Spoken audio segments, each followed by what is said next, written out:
So what do you do after a mission? The most important thing is to get rest. Because without getting rest, you're not going to be ready for the next step. And the next step's a big one. It may seem like common sense, but as we all know these days, that tends to be lacking. So the biggest thing you have to do after any mission is repack your gear. Things are going to get used, things are going to get misplaced, things are going to be out of the norm because you're going to be rushed doing something. And it doesn't matter what the mission is, but you need to reset your gear and be ready to go out on the next one. Some of the things to look for are the batteries need to be replaced. Did any of your gear get wet during use? Does it need to be dried out? These are just some of the things to think about while you're going back through all your stuff. You may have things that got broken.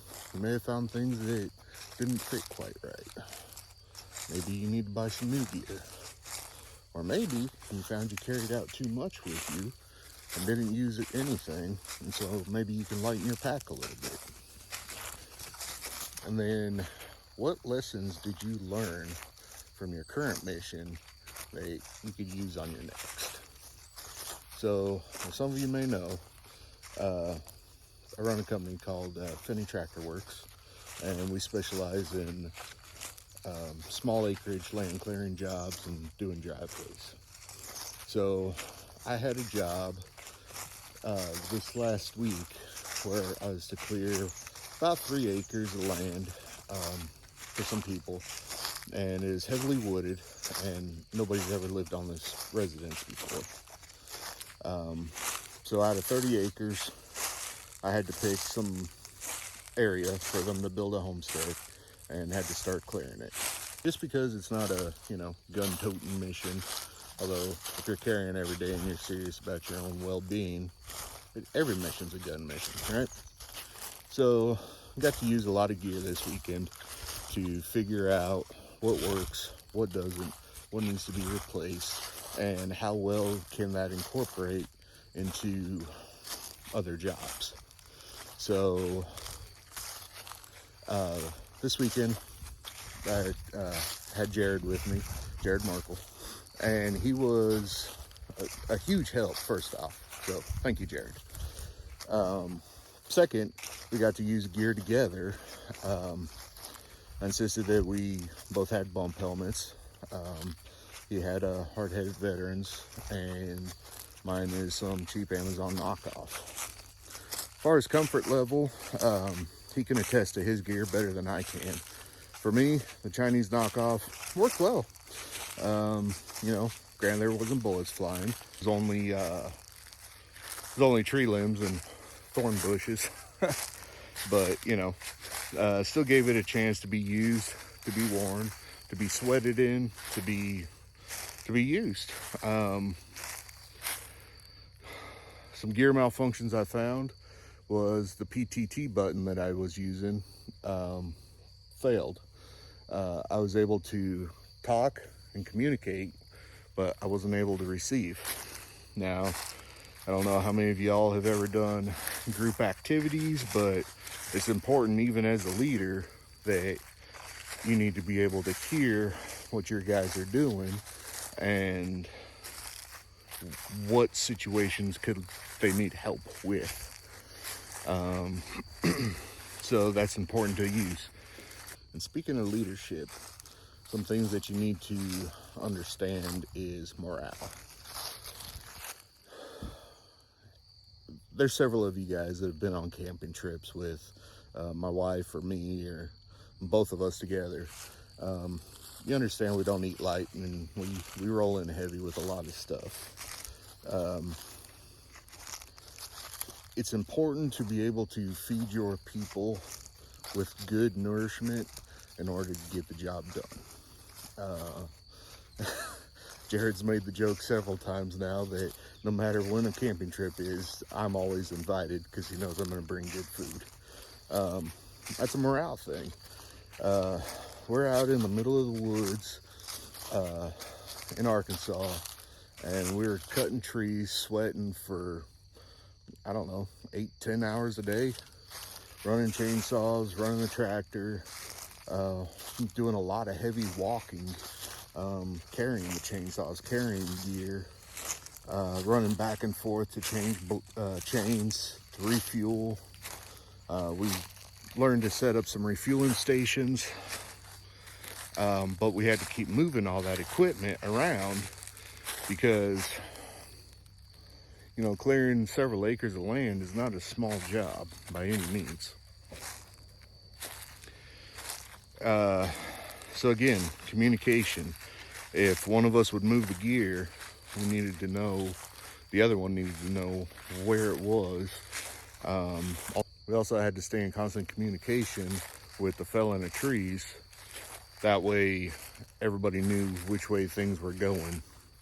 Now there was only two of us involved in the actual physical work part. My wife was there, and she's a ginormous help, Crystal, for doing all the running around that we needed done. I mean, the nearest town wasn't too far away, about 15 minutes each way. The problem is had either I or Jared or, you know, anybody else that may have been there had to do it, it would have taken time away from getting the mission accomplished. So having a runner there to handle the logistics part of stuff, run into town to, well, I blew a valve stem on the tractor. Stick came up, got it. And, you know, tractor tires aren't light, which brings me to another point, but we'll get there in a second. So I had the mechanical ability to get the tractor up to the front where the vehicles were. Was able to get the tire off. I got the valve stem replaced, but I had a failure on my air compressor, and it wasn't pumping enough air to reseat the bead of the tire. So we did quick calling, found a shop in town that would reseat the bead for us. So all that meant was we had the simple task of getting the tire off the ground onto the bed of the truck. Now I say it's simple, but it wasn't necessarily easy. And this is the second point I have. The people you surround yourself with should not be pussies. That's the easiest, simplest way I can put it. You need people that are willing to do hard work under stress to get things done. That tractor tire was in the neighborhood of 600 pounds. Not sure exactly how heavy. It lost a lot of the ballast in there, which consists of sodium chloride mix and some beet juice in there to add weight to the tires. So lost a good chunk of the water. However, it was still significantly heavy. But between Jared and I, we were able to roll it up a ramp partially and then force it up the rest of the way onto the bed of the truck and secure it. And then my wife was able to drive it into town, and at that shop they had more men that were willing to do heavy lifting. They got it off of the truck for her, reset the bead, aired it up to proper pressure, and put it back on. Now granted, they didn't refill it with anything, so it was a lot lighter coming back, but it was able to be done. And for more heavy lifting, I have another job coming up here in a couple of weeks that I needed a specific piece of equipment back here at my place for. But the tractor suffered another catastrophic failure where it will no longer start.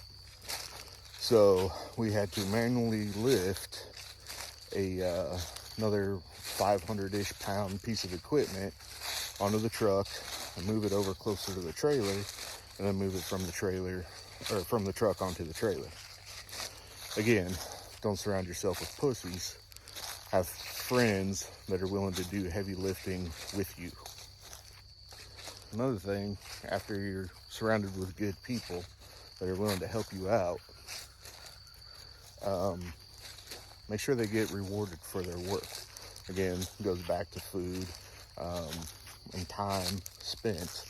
Now why Jared was down here, he had some projects he needed to complete for internet stuff, as he calls it. And so I was able to help him with that. So having people that are able to switch back and forth between different roles at any one point in time is also important.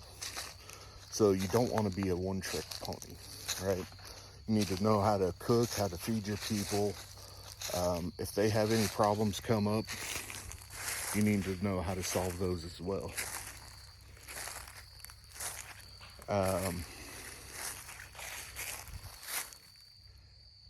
The biggest thing is having the assets in place to where you can make things happen. Knowledge, tools, spare parts, equipment, whatever. You need to have those assets. It's not always a money thing, but it could be a fame thing. Now, one cool thing is I was gifted a trail camera for some help I provided. And I got to set it up, got to use that. And that brought up some more knowledge points. Is where do you place the trail camera? This is the trail camera that was gifted to me by Jared. There'll be a future video coming up from SOTG about it, and it's coming up in this month's Crate Club. I mean, it seems easy. You just place a trail camera, no big deal, whatever, right? Depending on what kind of game you're looking for, trail cam placement is crucial. If you have a controlled access point,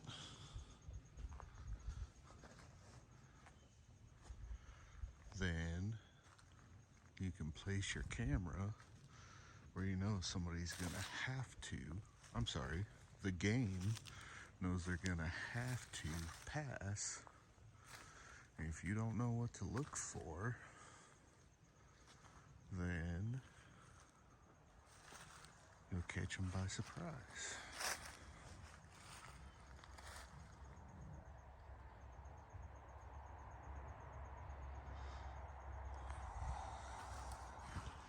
This way, on their way in,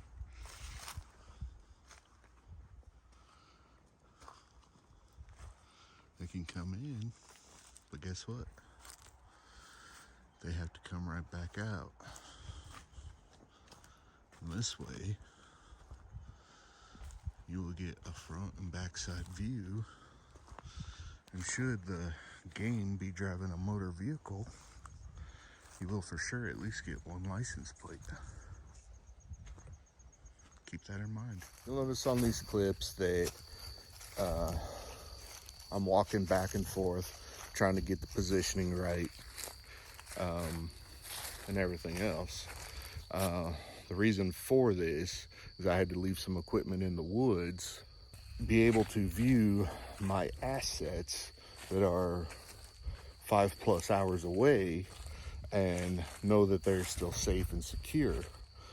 So, with all that being said, hopefully you guys learned a few things. Sorry, my dogs are being assholes right now. Hopefully you learned a few things about taking care of your people, being responsible for a team, and how to reassess your gear after the mission. We talked about checking your batteries, replacing batteries if you used any. We talked about drying stuff out if it got wet. Covered a lot of different things in here. So again, hopefully you learned something, can take something away from it. Remember, you're a beginner once, student for life.